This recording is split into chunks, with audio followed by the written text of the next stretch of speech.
Detroit basketball. What's up, y'all? Welcome back to another episode. The Pistons play one of the best games of the season tonight, man. The Pistons blow out the Pacers tonight, man, on the road to move to 9-12 overall on the season and 3-0 in NBA Cup play. So let me start with this, man. The Pistons are really focused on making some noise in this tournament. And I don't think it's a coincidence that both Cade and Tobias returned from their hip injuries tonight for this game. And I'm here for it, man, because this is a big opportunity for the Pistons on a bigger platform to earn some respect around the league, right? Similar to how the Pacers did last season, making it all the way to the final. So initial thoughts, right? The defense was the absolute story of this game tonight, man. It's really why they won this game. The Pistons tonight, they just had a heightened sense of urgency and focus and energy tonight, and it showed early. In this game, the Pistons, they were diving on floor for loose balls. They were rotating well defensively. They weren't giving up a ton of second chance opportunities.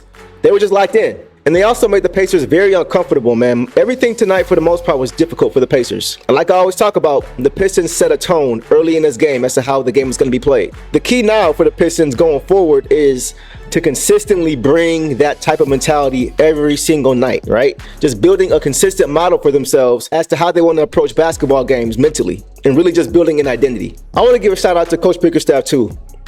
He had a really good post on this game. It seemed like every time the Pacers tried to go on a run, a little mini run, he called timeout, settled the guys down, and helped them lock back into the game plan. And the Pistons responded. So I got to give him credit for that. Let's get to the box. Let's start with Cade. So Cade in his return had 24 points, 11 assists, 6 rebounds, 2 steals, 6 turnovers, on 10 of 19 shooting, 4 of 6 from 3. So before you guys say anything, I know he had 6 turnovers, but most of those were late in the fourth quarter, where he did have a couple that were loosey-goosey when the game was still in the balance, but he responded every time and made up for it with his play. So he played one of his best games of the season. He now has 9+ assists in 10 consecutive games. That's the longest streak since Isaiah Thomas did it in 1989. Cade is playing some of the best basketball of his career right now. And tonight he was just doing it all, man. He did everything. He was looking for his offense, right? But he was also pushing the ball off turnovers, taking advantages of mismatches in the posts, making the right reads whenever the Pacers would send help in the half court. I mean, he was just doing everything. And he shot 4 or 6 from 3, so even the 3 ball was going for him. And you could just tell that he did not want to lose this game tonight. There was a stretch in the second half when the Pacers put Obi Toppin on him, and it was barbecue chicken. Cade was scoring at will every single time, it seemed like, whenever he had the ball. If it was in a post, on the perimeter, it didn't matter. He was just abusing him all night. And pretty much whoever the Pacers put on him couldn't stop him. He kept the foot on the gas all night long. And he and the Pistons as a whole just really didn't let the Pacers get back into the game or get within striking distance to threaten. Shout out to Cade, man. I think it's safe to say that he's headed to his first All-Star game this season. Let's get to Jaden. Jaden had 23 points, 6 assists, 5 rebounds, 1 steal, 3 turnovers, 8 of 13 from the field, 8 from 3, 4 of 4 from the free throw line. So our guys tonight, man, they played extremely well. They really played like stars, and they're showing that all-star backcourt potential that we've been hoping to see. But Jaden was great, man. He was great on both ends, offensively and defensively. There was a play where he even stole a handoff pass for Ben Mathurin and took it coast to coast for a tomahawk dunk and barked at him. He actually made the play of the game, too. In the fourth quarter, when the Pacers were making their last push, right, Tim Hardaway Jr. ran a pick and roll with Tobias, and Tim Hardaway Jr. threw an errant pass.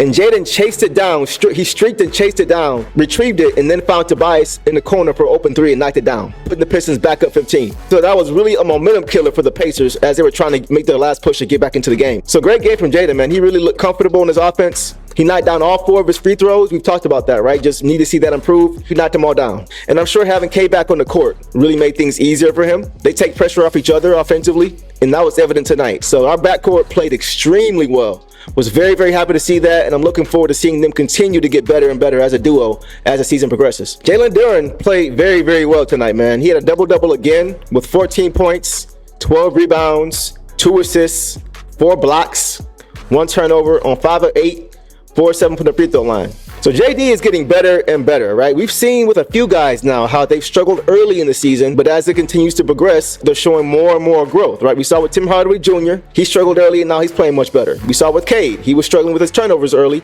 now he's getting better. We saw with Jaden, he's gotten better. And now we're seeing it from JD. So we're seeing these guys don't all progress at the same speed. I know we want to see that. I know that's what we would like to see, but it doesn't happen that way, especially when you play different positions on the basketball court, right? The learning curve is always different. And I think with JD, the learning curve is a little bit longer. And it's going to continue to be there, right? But as long as we continue to see the effort and the incremental growth as the season continues to go along, I'm here for it, man. I mean, he played really, really well. Defensively, he was rotating much better. He was playing defense with his feet more instead of with his hands. And he was just giving overall just more defensive effort. He even had 2 back-to-back chase down blocks. So just from an energy and effort standpoint, he was definitely there and not giving up on plays. So JD's going to be just fine, guys. I know he struggled early. And I know a lot of you guys are calling for him to be traded, but just give him time. But he definitely showed some growth tonight, and I'm really proud of what I saw from him. Tobias Harris has 16 points, 5 rebounds, 3 assists, 1 steal, 1 block, 3 turnovers on 5 of 8 shooting, 2 of 5 from 3, 4 of 4 from the free throw line. So the Pistons as a whole shot 80% from the free throw line, which was great. That's a great percentage from a team overall. And Tobias played well too, man. He had some very timely shots for the Pistons. He was efficient tonight, right? Only 8 shots and he got 16 points. Knocked down all his free throws, and the defense was there. One thing I can say about Tobias is that he has not really taken place off defensively, right? He's always tried to give the defensive effort, and I think that's part of why he was struggling so early in the season offensively, because of how much effort he was exerting defensively. But as the season progresses, you're starting to see how it's kind of balancing out. He's kind of getting his footing under him as far as his effort defensively and how it's going to affect his offense, and he's starting to give you a little bit more on both ends. So Tobias played well, man. Good game from him. To round things out for the starters was Tim Hardaway Jr. He had 10 points, 4 rebounds, 1 assist, 2 turnovers on 3 of 8 shooting, 2 of 6 from 3, 2 of 2 from the free throw line. So every starter scored in double figures. It was a very balanced scoring attack. Didn't have Kate going for 40 and Jaden going for 30. Very balanced. And that's how the Pistons have historically won games. Not with one guy, but doing it as a unit. Spreading the ball around, spreading the wealth around, and playing good, solid defense. And that's what they did tonight, and that's why they were able to blow out the Pacers on the road. As far as the bench, I gotta start with Malik Beasley. Malik Beasley, man, he may be gunning for 6th man of the year. He led all scorers tonight with 25 points. 1 rebound, 1 assist, 2 steals on 10 of 14 shooting, 5 of 9 from 3. Another great performance, super efficient. 25 points on 14 shots, only missed 4 of his 14 shots. 5 of 9 from 3, better than 50% from 3. Like I said before, I think he's going to be a candidate for the 3-point shootout come All-Star weekend. The way he's getting threes up and the way he's knocking them down at a high volume, he's going to be in the 3-point contest in my opinion. And he could also be a candidate for 6th man of the year if he keeps this up. Great game from Beasley, man. Every time a shot goes up from him, you think it's good. When it's in rhythm, it looks like it's going to be good. And the shot selection was great tonight. He was getting everything in rhythm. He wasn't forcing any shots, and he was doing it from the perimeter and in the paint with nice little floaters, layups off the glass. He was just doing it all offensively, man. I was really, really impressed again from what I've seen from Malik Beasley.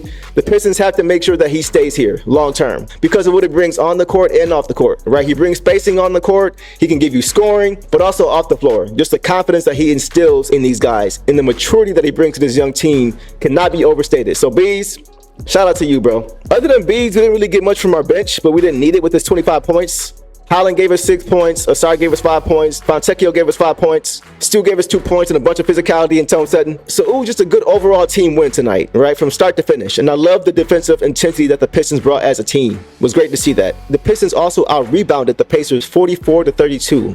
So as I mentioned earlier, man, just the effort. They didn't give up a lot of second chance opportunities. A lot of it was just one shot. So overall, just a great team win from the Pistons tonight, man. For the first time all season, other than Bobby Clinton, right?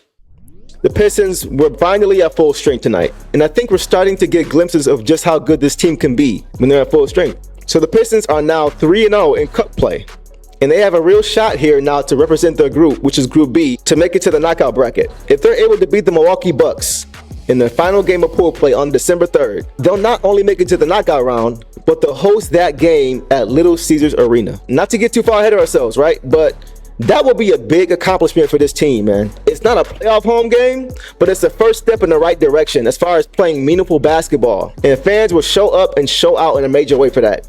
But they'll have to win that game against the Bucks at home on December 3rd. And I'm sure they know that as well. So I expect a similar effort from what we saw tonight in that game for sure. I may be in the building for that one. And I honestly think that as long as Isaiah Stewart keeps his head and plays physical and under control, the Pistons will win that game because as we saw last time when they faced off, he guards Giannis better than just about anybody in the league. But what did you see in tonight's game that I missed?